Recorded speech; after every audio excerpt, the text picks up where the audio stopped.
I sold the same wood product, not just once, not twice, but three separate times, each time at a totally different price point. I wanted to see what would really happen if everything else stayed the same, but the price tag changed. At three completely different prices. I'm talking about a price range that could make you wonder if you're looking at the same item or three totally different things. And the result? Surprised me. It wasn't what I expected at all. I thought I had a pretty good guess, but the data told a different story. Because what people say they'll buy and what they actually buy are very different things. You can ask 100 people what they'd pay, but when it comes time to pull out their wallet, the answer often changes. So today, I'm running a real experiment to find out what price actually wins. No surveys, no hypotheticals, just real buyers making real decisions with their own money. First, I needed a product. Something simple, clean, something people would realistically buy.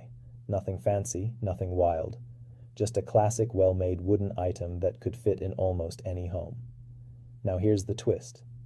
I listed this exact same product at three different prices. No changes to the product itself, just the number on the tag. Low price. The kind of price that makes you think, wow, that's a steal. Medium price. High price. The medium price is what you'd expect to pay for something of this quality, while the high price is a bit of a stretch, almost a luxury tag. For example, $20, $50. These are prices that could make or break a sale, depending on who's shopping. And $100, that's a big jump, right? But I wanted to see if anyone would go for the premium option. Same product, same photos, same description. The only thing that changed? The price. No tricks, no hidden differences, just pure pricing psychology at work. So, you'd think the cheapest one wins, right? That's what I thought. But that's not always true. Sometimes the lowest price can actually work against you. All three listings go live. And now, we wait. The anticipation is real. Every seller knows this feeling. Refresh the screen every few minutes, hoping for that first sale to pop up. At first, the cheapest one gets the most clicks. Makes sense. People love cheap. But something interesting happens. Those clicks don't always turn into sales. The mid-priced one starts getting attention. More saves, more interest, and it actually feels more serious. And people seem to trust it more, even if it's not the cheapest. Now the expensive one, at $100, gets fewer clicks. But the people who do click, they stay longer. And that's important. They're not just browsing, they're considering. So now the question is, which one actually sells? Cheap, balanced, or premium? This is where things get interesting.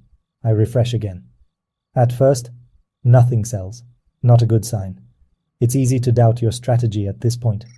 More waiting. Then, notification. One just sold. That moment of excitement is what every seller lives for. But which one? It wasn't the cheapest. That surprised me. And it wasn't the most expensive either. Even though some people spent a lot of time looking at it, no one pulled the trigger. It was the middle price. So here's what happened.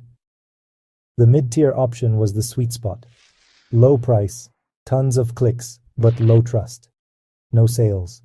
People wondered if it was too good to be true, or maybe just not worth it. High price, few clicks, lots of interest, but too expensive for most people. It felt like a risk, and most shoppers weren't willing to take it. Middle price, balanced clicks, high trust, and actual sales. It hit that perfect balance between value and quality. And that's the key. The right price isn't always the lowest or the highest. It's the one that feels just right. People don't buy based just on price. They buy based on perceived value. They want to feel like they're getting something worthwhile for their money. If it's too cheap, it feels low quality. Sometimes a low price can actually scare buyers away. If it's too expensive, it feels risky. People worry they're overpaying or being taken advantage of. But the middle feels safe, and safe sells. It's the comfort zone where most buyers feel confident to make a purchase. So pricing isn't just math, it's psychology. It's about understanding how people think, what they value, and what makes them trust you enough to buy. and getting it right can completely change your results. The difference between no sales and a steady stream of orders can come down to just a few dollars. So now I want to ask you, which one would you have bought? 20, 50, $100?